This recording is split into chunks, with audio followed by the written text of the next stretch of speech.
Hello everyone, आप सभी का स्वागत है मेरे यूट्यूब चैनल सीक्रेट स्टडी पे। तो आज जो हम चैप्टर कवर करने जा रहे हैं वो है विधायिका। क्लास 11th का यूनिट नंबर 5 है। सब्जेक्ट है हमारा पॉलिटिकल साइंस और जो हमारा बुक है उसका नेम है भारत के संवैधानिक सिद्धांत और व्यवहार। तो इसी के साथ बढ़ते हैं अपनी वीडियो की तरफ। तो हम स्टार्ट करते हैं अपना जो चैप्टर है वो इंट्रोडक्शन से, जो कि हम इंट्रोडक्शन देखेंगे विधायिका का। तो जो संघ की विधायिका होती है ना, उसको क्या संज्ञा दी गई है? संसद, यानी कि संसद कह लो या विधायिका कह लो, बात एक ही है। यह राष्ट्रपति और दो सदन, जो कि एक है राज्य परिषद यानी कि राज्यसभा और एक है जनता का संसद यानी कि लोकसभा कहलाता है, इससे बनती है। यानी कि अगर हम संसद या विधायिका बनने की बात करें तो इसमें क्या क्या, कौन कौन से सदन और कौन से लोग शामिल हो जाते हैं। तो सबसे पहले पूरा का पूरा लोकसभा और जो राज्यसभा होता है वो दोनों सदन, और साथ ही साथ राष्ट्रपति मिलकर हमारी जो है वो संसद का निर्माण होता है। भारत की संसद विधायिका शाखा के अंतर्गत आती है, यानी कि इसके अंदर सारे के सारी जो नीतियां हैं वो बनाई जाती हैं। कानून और नीतियों का निर्माण जो होता है वो विधानमंडल द्वारा किया जाता है। विधानमंडल को सभी सरकारी व्यय को अपनी स्वीकृति देने का अधिकार है। विधानमंडल, संसद, विधायिका सारी चीजें सेम है, ठीक है। संसद किससे बनती है? राष्ट्रपति, जनता का सदन लोकसभा और राज्यसभा, इनसे मिलके हमारी विधायिका बनती है यानी संसद बनती है। अब भारत की जो संसद है वो विधायी शाखा के अंतर्गत आती है, यानी कि ये सभी नीतियों और कानूनों का निर्माण करती है। और जो आपका सरकारी व्यय आता है, जिसको बजट भी बोलते हैं, उसकी स्वीकृति देने का किसको अधिकार है? हमारी विधायिका को अधिकार है। अब हम देखते हैं भारत की संसद। तो भारत की जो संसद है वो दो सदनों से मिलकर बनती है, इसलिए इसको जो है वो क्या बोला जाता है? द्विसदनात्मक व्यवस्था कहा जाता है। इसमें कौन से दो सदन होते हैं? मैंने अभी आपको बताया। उच्च सदन यानी कि राज्यसभा और निचला सदन यानी कि लोकसभा, इन दोनों सदनों से मिलकर बनती है हमारी संसद। अब ये क्वेश्चन भी आप लोगों के दिमाग में आता होगा कि जब संसद बनानी थी, इतनी बड़ी व्यवस्था बनानी थी, तो एक ही सदन कर देते, दो सदन करने की क्या आवश्यकता थी? और ये क्वेश्चन हमारे पेपर में भी आ जाता है। तो विधानसभा द्वारा कभी कभी जल्दबाजी में जो विधेयक पारित हो जाते हैं तथा विधेयक के खंडों की भाषा अस्पष्ट होने के कारण उन्हें न्यायालय में चुनौती दी जा सकती है। परंतु द्वितीय सदन सरकार को विधेयक पर पूर्ण विचार करने का अवसर प्रदान करती है। इससे विधेयक में हर प्रकार के सुधार करने की गुंजाइश बनी रहती है। अब देखिए इसमें हमने क्या बताया कि हमें दो सदन की आवश्यकता क्यों है। अब देखिए विधायिका में ना जो होते हैं विधेयक पारित होते हैं। तो विधेयक क्या होते हैं? हमारे विधेयक होते हैं वो बिल, वो कानून, वो फैसले, ठीक है। उन सभी को कहा जाता है विधेयक। एक संज्ञा दे दी गई है, तो आप याद रखना विधेयक क्या होता है। अब क्या होता है, अगर कई बार ऐसा हो जाता है बहुत अर्जेंट बेसिस पे फैसले लेने पड़ जाते हैं, ठीक है। तो क्या होता है, एक संसद ने उसको विधेयक को पारित कर दिया, लेकिन जो दूसरा संसद होगा, दूसरा सदन जो होगा ना, सॉरी, उसके पास ये मौका रहता है कि वो उसको अच्छे से पढ़ सके, उन पे दोबारा से विचार कर सके, कोई सुधार की गुंजाइश होगी तो उसमें सुधार कर सके। यानी कि इसमें सोच विचार और ज़्यादा लोगों का जो फैसला होता है ना वो इकट्ठा होकर उसको बेहतर बना सकता है। इसलिए इसमें दो सदन बनाए गए कि एक सदन से गलती हो सकती है, लेकिन जो दूसरा सदन है वो तो अच्छे से काम करेगा, क्योंकि गलती एक इंसान से होगी, दूसरा इंसान तो उसको सुधारता है ना, तो वही सेम चीज़ है। और क्या होता है, अगर विधेयक में अगर कोई बिल है या विधेयक है वो पारित हो गया, उसकी भाषा अगर कुछ लिखी होगी ना, तो अब आप जानते हैं हर बात के एक से दो मीनिंग बन जाते हैं, ठीक है। अगर मैंने एक सिंपल लाइन लिखी है ना, सिंपल लाइन बोल रही हूँ, आप समझने वाले इंसान हो गए ना, तो उसकी कई बार बातें समझ जाओगे कि मैंने शायद ये बोला होगा या वो बोला होगा, ये चीज़ें होती हैं। वही सेम चीज़ होती है विधायिका में। अगर किसी विधायिका के अंदर विधेयक पारित हो गए, अब उसकी भाषा, चाहे वो लिखने वाला लिखना कुछ भी चाहता हो, लेकिन अगर उसका कोई और सेंस निकलता है तो सामने वाला इंसान न्यायालय में विधायिका को चुनौती दे सकता है। इसी वजह से बार बार अपने जो विधायक होते हैं उनके ऊपर विचार करना बहुत ज़्यादा ज़रूरी बन जाता है, ताकि कोई भी आगे चल के दिक्कत परेशानी वाली बात ना आए।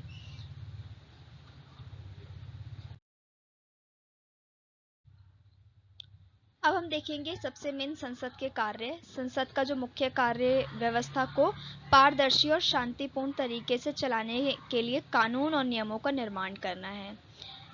इसका क्या मतलब हुआ कि जो संसद है उसका काम ही ये है कि जो हमारी पूरी की पूरी व्यवस्था है, चाहे वो राजनीतिक व्यवस्था हो, आर्थिक व्यवस्था हो, ठीक है, सभी चीज़ों को शांति से चलाने के लिए और पारदर्शी यानी कि ट्रांसपेरेंस बनाने के लिए अच्छे से अच्छे कानून और नियमों की व्यवस्था करना विधायिका का काम है, यानी कि संसद का काम है। देश में किसी भी कानून को लागू करने के लिए पहले दोनों सदनों की हरी झंडी होने की ज़रूरत पड़ती है, यानी कि अगर हमारे भारत देश में कोई भी कानून लागू होना है तो ये इम्पॉर्टेंट है कि संसद के जो दोनों सदन हैं वहाँ पे उसको पारित किया जाए। तो ये हो गया इसका पहला कार्य कि कानून और नियम बनाना। जिस भी विधेयक को लागू करना होता है उसे पहले दोनों सदनों में पेश किया जाता है। लोकसभा और राज्यसभा दोनों प्रत्येक सदस्य की मौजूदगी के बाद ही विधेयक को पारित करती है और फिर आम जनता के सामने रखती है। यानी कि अगर कोई भी विधेयक जो है वो पारित होना है, यानी कि कोई भी बिल पारित होना है, कोई कानून नियम कायदे बनाए जाने हैं, तो उसमें दोनों संसद की उपस्थिति होना ज़रूरी होती है और ये इंश्योर किया जाता है कि एक एक जो व्यक्ति है वो वहाँ पे उपस्थित हो। और जब सबकी मंजूरी होती है तभी वो बिल पेश किया जाता है, फिर वो बिल पे जो होता है वो विचार विमर्श होता है, फिर वो पास होता है, ठीक है, और उसके बाद वो आम जनता के सामने रखा जाता है। उससे पहले आम जनता के सामने नहीं रखा जाता है। और आप लोगों को पता भी होगा जब वोट में जब इंसान जीतता है, कोई प्रतिनिधि जीतता है, तो उससे शपथ भी ली जाती है कि जो भी काम अंदर हो रहा होगा संसद के अंदर या उसके आसपास जो भी काम हो रहे होंगे वो बिल्कुल प्राइवेट रखा जाएगा, वो सामने पब्लिक को नहीं जल्दी से बताया जाएगा जब तक उसको बोला ना जाए कि तुम पब्लिक के सामने ही अनाउंसमेंट कर दो। तो इस टाइप की शपथ भी इसीलिए दी जाती है। संसद के पास देश के सबसे खराब स्थिति के कानून बनाने की शक्ति होती है, यानी कि संसद के पास वो ये भी शक्ति है कि अगर देश में सबसे खराब स्थिति चल रही होगी ना तब भी संसद के पास पावर होगा कि वो उस स्थिति में भी कानून बना सके उस स्थिति के अकॉर्डिंग। राष्ट्रपति को पूरे देश या देश के किसी खास हिस्से में कानून बनाने की शक्ति प्राप्त होती है जो किसी बाहरी आक्रमण या युद्ध की धमकी या किसी ऐसे ही संकटपूर्ण स्थिति से गुजर रहा हो। आपको पता होगा इमरजेंसी वाली बात यहाँ पर आ गई है कि देश में जब हमारे इमरजेंसी भी लगी थी तो राष्ट्रपति शासन लगा दिया जाता है। या कोई ऐसा स्टेट होता है जहाँ पे जो सीएम की जो पोस्ट होती है वो इतने अच्छे से नहीं चल रही होती, तो क्या होता है डायरेक्ट राष्ट्रपति शासन उस एरिया में लगा दिया जाता है। तो ये जो राष्ट्रपति है वो भी किसका हिस्सा है, संसद का हिस्सा है। तो ये टोटली संसद की ही शक्तियाँ होंगी, तो इतनी ज़्यादा शक्तिशाली होती है हमारी संसद। अब आपको अभी तक समझ में आ गया होगा कि संसद का जो मेन कार्य होता है वो बेसिकली कानून बनाना होता है। तो आप कुछ पॉइंट्स में भी देख लेते हैं। जिस तरीके से मैंने आगे के 3 पॉइंट्स को एक्सटेंड करके लिखा है वैसे आपको इन पॉइंट्स को भी एक्सटेंड करके ही लिखना है अगर आपके एग्जाम में आता है तो। हमारा नेक्स्ट पॉइंट हो जाएगा कार्यपालिका पे नियंत्रण। आपको पता होगा भी हमने कार्यपालिका भी कवर किया है इससे पहले। तो कार्यपालिका के ऊपर इसका नियंत्रण कैसे रहता है, विधायिका ने कानून बना दिया। अब कार्यपालिका का काम है कि उस कानून को वो सही जगह पे सही टाइम पे और सही तरीके से लागू करेगी। तो विधायिका क्या करती है, नज़र रखती है किस तरीके से वो काम कर रही है, सही तरीके से कानून लागू हो रहा है, ऐसा तो नहीं है हमने कानून बना दिया वो वेस्ट हो जाए ऐसे करके। तो इसलिए जो नियंत्रण होता है ना वो कार्यपालिका पे बना रहता है। नेक्स्ट है हमारा कानून बनाना। अब विधायिका है कानून तो बनाएगी। वित्त का नियंत्रण, आपको मैंने बताया जो हमारी विधायिका होती है ना उसका बजट से रिलेटेड जो भी फैसला होता है वो बहुत ज़्यादा अहम माना जाता है। तो बेसिकली जो हमारा जो भी इकोनॉमिक कंडीशन उस टाइम पे चल रही होगी ना वो टोटली डिपेंड करती है हमारी साथ ही साथ विधायिका पर भी। तो विमर्श शुरू करना, कोई भी टॉपिक है उसके ऊपर विचार विमर्श हो रहा है तो शुरुआत कहाँ से होगी, संसद से होगी। संवैधानिक कार्य, अगर कोई भी संवैधानिक कार्य है यानी कि उसमें संशोधन करना है, कोई ऐसा संवैधानिक कानून है जो ऊपर नीचे करना हो, मीन्स उसमें कुछ चेंजेस करने हो, कुछ ऐड ऑन करना है, तो वो टोटली कौन करेगा, हमारी विधायिका करेगी। निर्वाचन संबंधी कार्य, किसी का चुनाव करवाना है, ठीक है, तो उसमें कौन हेल्प करेगा, संसद हेल्प करेगी। न्यायिक कार्य, कई बार ऐसा भी हो जाता है कि बहुत सारी चीज़ें ऐसी होती है पॉलिटिक्स के अंदर जो न्यायिक रूप से भी संसद के अंदर सॉल्व होती हैं। आपने देखा भी होगा कोई मसला हो जाता है कोई ज़्यादा बड़ा, जिसमें पॉलिटिशियन दूसरे पॉलिटिशियन से भी लड़ जाता है, तो उसमें भी कई बार संसद हस्तक्षेप करती है और उन मामलों को सॉल्व करती है। तो ये कुछ बेसिक कार्य हो गया हमारी संसद के।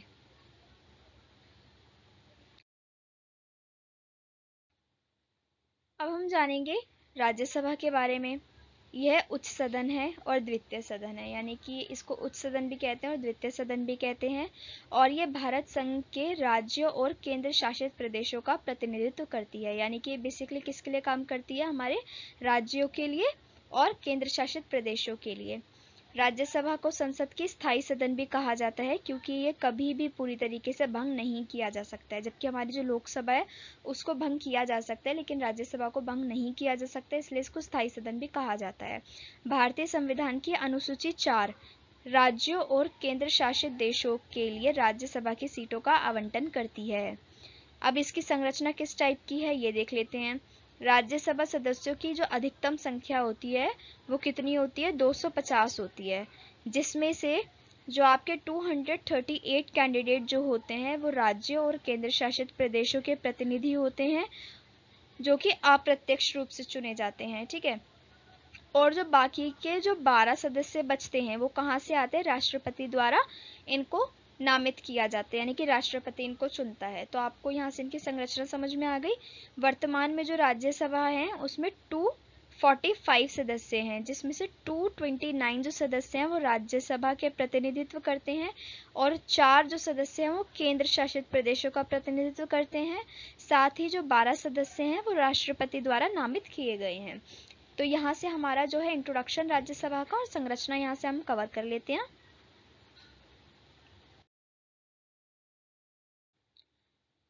अब हम देखेंगे कि अगर हम में से कोई हो जो राज्यसभा का सदस्य बनना चाहता है तो उसके अंदर क्या क्या योग्यताएं होनी चाहिए वो पढ़ लेते हैं। संसद का जो सदस्य होता है उसके रूप में चुने जाने के लिए एक व्यक्ति जो है वो बहुत ज़्यादा इंपॉर्टेंट है कि वो भारत का नागरिक हो। ऐसा ना हो कि वो फॉरेन कंट्री से आया हो या एनआरआई हो, ऐसा नहीं होना चाहिए। भारत का ही नागरिक होना चाहिए, उसके पास नागरिकता होनी चाहिए भारत की। राज्यसभा में चुने जाने के लिए जो उसकी आयु होनी चाहिए वो कम से कम 30 वर्ष की होनी चाहिए। ठीक है। और इसके अलावा ये जो पॉइंट है ये सेम रिपीट हो गया, बट मैं इसकी जगह एक और आपको पॉइंट बता देती हूँ। उसके पास जो वो पर्सन है जो राज्यसभा का सदस्य बनना चाहता है, इम्पॉर्टेंट है कि किसी न किसी क्षेत्र के मतदाता सूची में भी उसका नाम आता हो। तो ये कुछ बेसिक सी योग्यताएं होती हैं।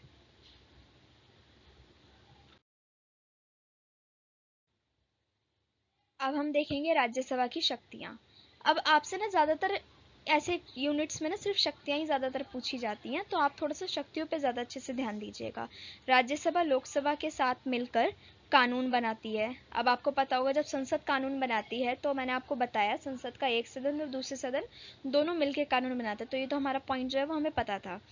राज्यसभा लोकसभा के साथ मिलके संविधान में संशोधन करती है, संसद का काम है ये, तो दोनों सदन साथ में मिलके ही करते होंगे, तो ऑब्वियस सी बात है राज्यसभा का भी काम हो जाएगा। राज्यसभा बगैर सहमति कोई भी विधायक कानून पारित नहीं कर सकती है। किसकी सहमति के बगैर, राष्ट्रपति और हमारे लोकसभा अगर सहमत नहीं है तो राज्यसभा अकेले मिलके कोई भी बिल को पास नहीं कर सकती है। ये इसका एक बोल सकते हो आप, सीमा भी बोल सकते हो और शक्ति भी बोल सकते हो। राज्यसभा महाभियोग की प्रक्रिया में भाग लेती है। अगर राष्ट्रपति को हटाने के लिए या फिर सुप्रीम कोर्ट का जो जज है उसको हटाने के लिए महाभियोग प्रक्रिया चल रही है तो राज्यसभा का भी उसमें पूर्ण योगदान रहता है। राज्यसभा किसी विषय को राष्ट्र महत्व घोषित कर सकती है, यानी कि अगर कोई ऐसा सब्जेक्ट है, main subject in the sense ये नहीं कि सिर्फ पढ़ाई वाला सब्जेक्ट जैसे हमारा पॉलिटिकल साइंस है, इसके अलावा भी कोई ऐसा बहुत अच्छा टॉपिक है जिसको वो चाहे इंपॉर्टेंस देना, तो उसको राष्ट्र महत्व को संबोधित कर सकती है कि हाँ इस टॉपिक या इस विषय से रिलेटेड हम राष्ट्र महत्व इसको घोषित करना चाहते हैं, राष्ट्रसभा कर सकती है। राज्यसभा राष्ट्रपति और उपराष्ट्रपति का निर्वाचन में शामिल होती है। आपको पता होगा, मैंने आपको बताया भी है राष्ट्रपति और उपराष्ट्रपति का किस तरीके से चुनाव किया जाता है, तो उसमें प्रक्रिया में जो भाग लेता है वो कौन लेती है, राज्यसभा भी लेती है। राज्यसभा के सदस्य बनने के लिए न्यूनतम जो आयु है वो 30 वर्ष की होनी चाहिए। ये भी इसकी शक्ति है कि पर्सन मेच्योर होकर ही राज्यसभा में आता है। वर्तमान में राज्यसभा के जो सदस्य हैं उनकी संख्या जो है वो 245 है, यानी कि जो मैक्सिमम संख्या होनी चाहिए वो 250 होनी चाहिए। 250 से कम भी होगी तो चलेगी, बट इससे ज़्यादा नहीं होनी चाहिए। भारत में उपराष्ट्रपति राज्यसभा के पदेन सभापति के तौर पर काम करता है। ठीक है, तो ये सारी चीज़ें आपको पता होनी चाहिए। और ये जो आपका लास्ट पॉइंट है, ये मैंने इससे प्रीवियस वाली वीडियो में अच्छे से आपको समझा भी रखा है, तो मैं यहाँ ज़्यादा एक्सप्लेन नहीं कर रही हूँ। बाकी मैंने आपको यहाँ पे सारी चीज़ें बता दी हैं।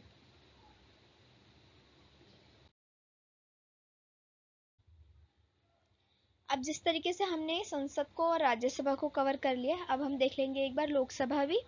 ये हमारा निचला सदन कहलाता है, और इसको हम प्रथम सदन भी कहते हैं और साथ ही साथ लोकप्रिय सदन भी कहते हैं। लोकप्रिय सदन क्यों कहते हैं? क्योंकि ये टोटली जो प्रतिनिधित्व करता है वो लोगों का करता है, लोगों द्वारा चुने गए लोग इसमें बैठे होते हैं।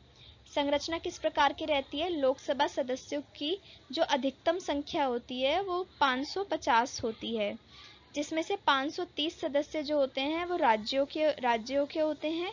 20 सदस्य जो होते हैं वो केंद्र शासित प्रदेशों के प्रतिनिधित्व होते हैं। वर्तमान में क्या चल रहा है? 543 सदस्य हैं टोटल, जिसमें से 530 सदस्य राज्यों के हैं और 13 सदस्य केंद्र शासित प्रदेशों से आए हुए हैं। इससे पहले राष्ट्रपति ने एंग्लो इंडियन समुदाय के 2 सदस्यों को भी शामिल किया जाता था, लेकिन 95वें संशोधन में क्या किया गया? 2019 द्वारा ये प्रावधान केवल 2020 तक ही मान्य था, यानी कि सिर्फ 2020 तक ही 2 एंग्लो इंडियन सदस्यों को भी लोकसभा के अंदर शामिल किया जाता था, बट 2020 के बाद इसको समाप्त कर दिया गया। तो आपको इससे यहाँ की संरचना और इंट्रोडक्शन समझ में आ गया है।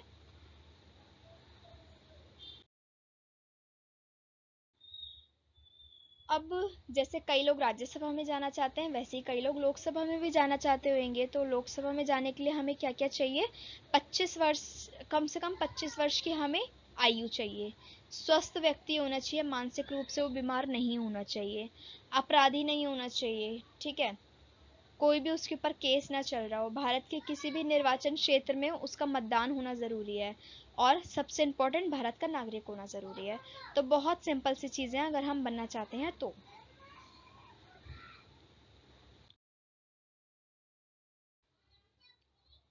अब हम देखेंगे लोकसभा की शक्तियां, बहुत इंपॉर्टेंट है ये भी। मंत्री परिषद जो होता है वो केवल लोकसभा के प्रति उत्तरदायी होता है, यानी कि राज्यसभा उसको फोर्स नहीं कर सकती है कि तुम मुझे भी जवाब दो। मंत्रिपरिषद का कर्तव्य है कि वो केवल लोकसभा को ही उत्तर देगा। अविश्वास प्रस्ताव सरकार के विरुद्ध केवल लोकसभा में ही लगाया जा सकता है। ठीक है, अविश्वास प्रस्ताव कब लगाया जाता है? जब लगे कि जो सत्ता में जो सरकार है, सत्ता में जो दल है, वो ठीक तरीके से काम नहीं कर रहा है, उसके ऊपर संसद या जनता भरोसा नहीं करती है, तो उसके खिलाफ अविश्वास प्रस्ताव लागू किया जाता है। और ये जो प्रस्ताव है केवल लोकसभा के अंदर ही पारित किया जा सकता है। धन बिल पारित करने में यह निर्णायक दल होता है, यानी कि अगर पैसे से रिलेटेड कोई बिल पास होना है तो बहुत इंपॉर्टेंट भूमिका निभाता है लोकसभा इसके अंदर। राष्ट्र आपातकाल को जारी रखने वाला प्रस्ताव केवल लोकसभा में लिया और पास किया जाता है, यानी कि आपातकाल का जब सिचुएशन आता है तो सारा का सारा फैसला लोकसभा लेती है, राज्यसभा नहीं करती। आपातकाल की घोषणा भी लोकसभा द्वारा ही की जाती है। लोकसभा में संविधान के संशोधन का कार्य भी किया जाता है, और ये कार्य हमारा राज्यसभा के अंदर भी किया जाता है। तो ये हो गई इसकी कुछ बेसिक शक्तियाँ।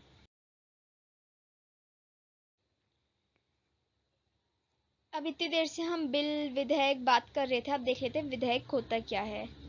ये नए कानून का प्रस्ताव होता है, ठीक है, यह हमारा हो गया डेफिनेशन कि जो नए कानून का प्रस्ताव होता है उसको विधेयक कहा जाता है, और विधेयक को ही बिल कहा जाता है। अब हम देखेंगे विधेयक के प्रकार। तो 2 तरीके के विधेयक होते हैं, एक होता है सरकारी विधेयक जो मंत्री द्वारा पारित किया जाता है, और एक होता है गैर सरकारी विधेयक जो आम लोगों द्वारा पारित किया जाता है। जो विधायक है ना, गैर सरकारी विधायक, वो हम इससे आने वाली स्लाइड्स में पढ़ेंगे। सबसे पहले हम देख लेते हैं सरकारी विधेयक को, यानी कि जो मंत्री द्वारा पारित किया गया है। इसके अंदर कौन कौन से आ जाते हैं? सामान्य जो सार्वजनिक विधेयक होते हैं, यानी कि जो बेसिक रूल्स बनने होते हैं कंट्री के लिए, वो। ठीक है, धन विधेयक, पैसे से रिलेटेड कोई भी अगर कानून बनना होगा वो आ जाएगा। संविधान में संशोधन करने के लिए अगर कोई बिल बनना होगा, कोई कानून बनना होगा, तो वो इसके अंदर आ जाएगा। ये सब कौन करता है? सरकारी विधेयक के अंदर आ जाते हैं। और उसमें ज़रूरी है कि वो मंत्री द्वारा पारित किए जाए, तभी वो सरकारी विधेयक कहलाते हैं।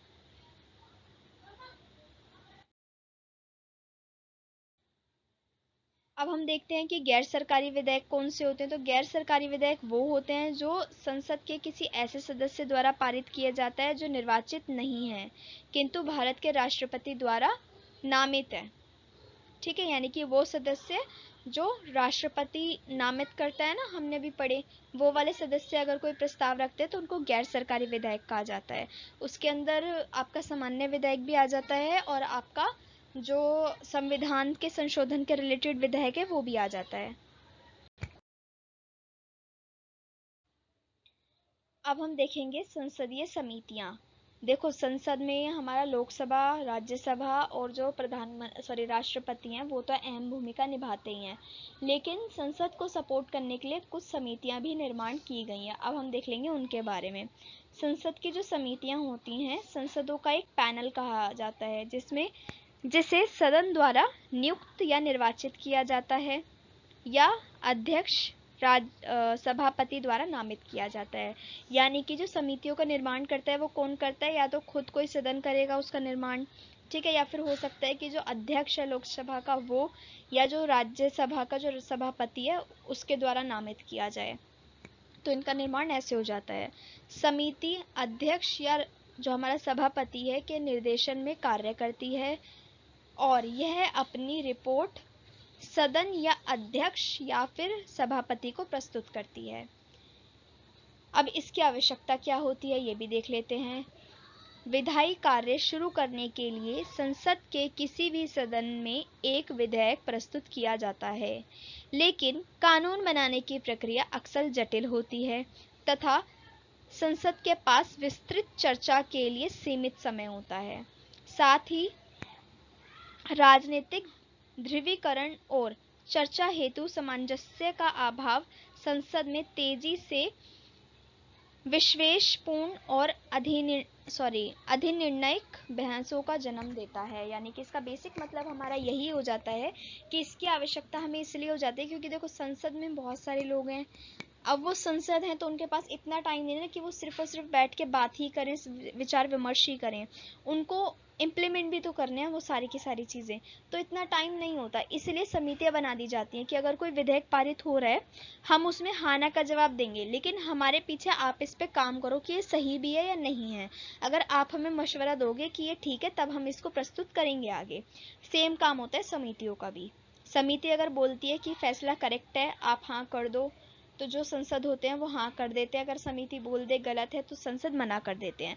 समिति बहुत ज़्यादा इंपॉर्टेंट भूमिका निभाती है क्योंकि ये क्या करती है? ये पुष्टि भी करती है, कार्य भी करती है, सलाह भी देती है। तो ये बहुत एक अहम भूमिका निभाती है संसद के अंदर। इन मुद्दों के कारण जो विधायी कार्य होते हैं उसमें बड़ा निर्णय संसद के बजाय जो संसद की जो समितियां होती हैं ना वो लेती हैं, क्योंकि एक तो राजनीति का बहुत ज़्यादा वहाँ पे दिक्कत हो जाता है। अलग अलग जो होते हैं दल के लोग बैठे होते हैं, सब अपना आप को अच्छा बताते हैं, ठीक है, इतना टाइम भी नहीं होता। इस वजह से ना बहुत सारी चीज़ें वहाँ मिस हो जाती हैं। तो सिर्फ और सिर्फ नाम के लिए कभी हो जाता है कि हाँ संसद कर रही है काम, लेकिन संसद के साथ साथ बहुत ज़्यादा इंपॉर्टेंट भूमिका निभाती हैं हमारी संसद की समितियाँ।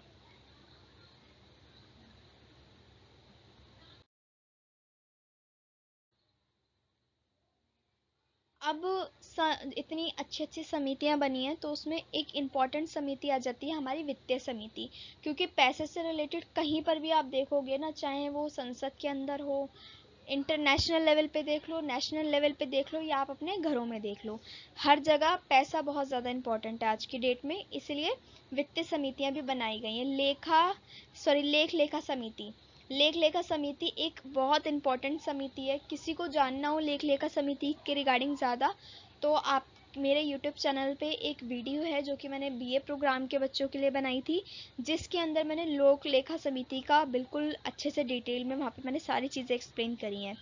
तो इन शॉर्ट, क्योंकि आप 11th में हूँ अभी, तो आप इन शॉर्ट जान लो, लोक लेखा समिति जो है उसका कार्य होता है व्यय की पुष्टि करना। वो ये ध्यान रखती है कि जो सरकार बजट पेश कर रही है, जो पैसा उसको मिल रहा है वो यूटिलाइज हो भी रहा है, कम तो नहीं पड़ रहा, या बहुत पैसा बच तो नहीं रहा, इन चीज़ों की पुष्टि लोक लेखा समिति करती है। सार्वजनिक उपक्रम समिति, ये समिति क्या करती है, सार्वजनिक उपक्रम की दक्षता और स्वायत्तता की जांच करती है।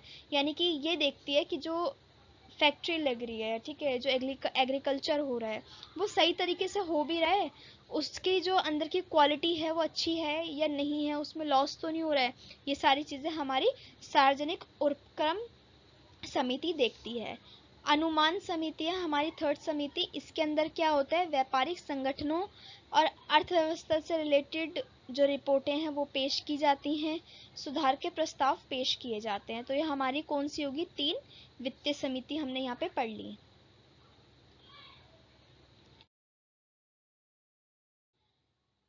अब एक बहुत ही फेमस टॉपिक है हमारा दल बदल।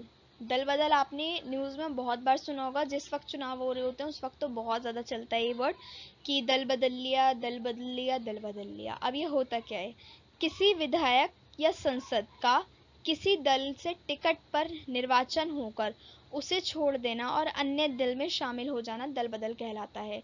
यानी कि एक पर्सन को टिकट मिल गई किसी दल से, ठीक है, कि इस एरिया में अब ये बनेगा उनका प्रतिनिधित्व, लेकिन वो पर्सन क्या करता है, जैसे जीतता है तुरंत अपना दल बदल लेता है, तो वो क्या चला गया, वो जो सीट चली गई वो किसके पास चली गई, दूसरे पार्टी के पास चली गई, तो इसको कहते हैं दल बदलना। अब ये बहुत बड़ी समस्या बन गई थी भारत के अंदर, इसीलिए इसके विरोध में कानून भी बना दिया गया जिसको दल बदल निरोधक कानून कहा जाता है। ये कानून जो बना है वो 1985 में बना है, 52वें संशोधन के अंदर बनाया गया है। कोई भी सदस्य एक निश्चित राजनीतिक दल के प्रतिनिधि के रूप में चुने जाने के बाद यदि वे चुनाव के बाद किसी अन्य राजनीतिक दल में शामिल हो जाता है तो वह अयोग्य घोषित कर दिया जाएगा, और कोई छोटा मोटा अयोग्य घोषित नहीं किया जाता है, उस पर्सन को पॉलिटिक्स से ही कई बार बाहर कर दिया जाता है। तो ये हो गई हमारा दल बदल निरोधक कानून।